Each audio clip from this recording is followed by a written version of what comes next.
Kamu tahu di gunung ada aturan-aturan tidak tertulis. Jangan sebut nama lengkap di atas 2500 mdpl. Jangan menyaut ketika ada yang memanggil dari belakang kabut.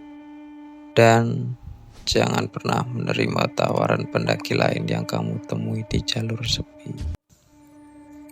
Itu yang dialami Rama hari ketiga pendakiannya ke Gunung Saloka. Cuaca memburuk, kabut turun tiba-tiba. Dia tersesat, dan di saat paniknya itu, dia melihat sebuah tenda berwarna orange terang, berdiri di antara pepohonan yang keriting. Dari dalam tenda, seseorang lelaki berjaket hitam menyapanya. "Masuklah," katanya, suaranya datar, "badai akan datang. Lebih aman di sini." Rama yang kedinginan dan ketakutan menerima tawaran itu. Itu adalah kesalahan terbesarnya. Di dalam tenda, lelaki itu hanya diam, tidak memperkenalkan diri, tidak menawarkan makanan atau minuman, hanya duduk, menatap kosong ke dinding tenda. "Kamu pendaki sendirian?" tanya Rama untuk mencairkan udara. Lelaki itu mengangguk pelan. "Selalu sendirian." Malam semakin larut, cerita-cerita pun mengalir. Lelaki itu pun bercerita tentang gunung, tentang pendaki-pendaki yang hilang. Mereka tidak hilang, fisiknya tiba-tiba. Mereka dipilih, diambil oleh penunggu gunung untuk jadi teman atau pengganti. Rama mengabaikan rasa mengerinya. Kelelahan akhirnya menang.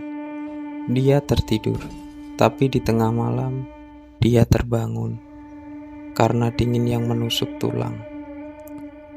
Tenda terbuka lebar.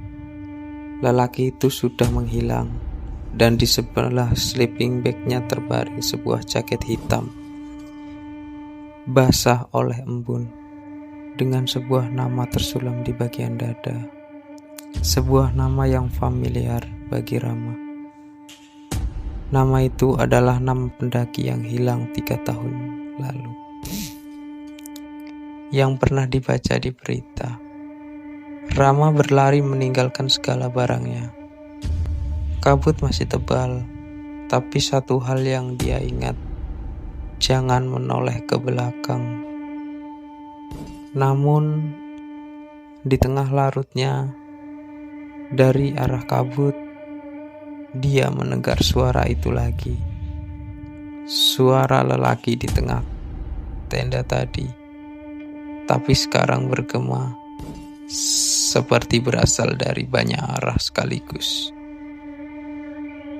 Rama selamat sampai pos pendakian, tapi sampai sekarang, setiap dia mendaki di setiap persimpangan jalur yang sepi, dia akan melihat secercah warna oranye di antara pepohonan.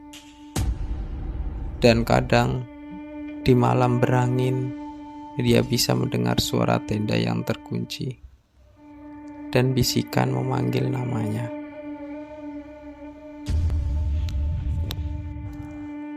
Cerita ini dibuat untuk hiburan, namun menghormati alam dan mematuhi etika pendakian tetaplah prioritas utama. Selalu lapor buku pendakian, jaga kebersihan, dan yang terpenting, tetap selamat sampai tujuan dan kembali ke rumah dengan selamat. Jangan lupa subscribe agar kamu tidak ketinggalan saat kami membuka pintu kisah horor berikutnya. Nyalakan loncengnya karena peringatan bisa datang kapan saja, bahkan di tengah malam. Sampai jumpa di video selanjutnya. Terima kasih.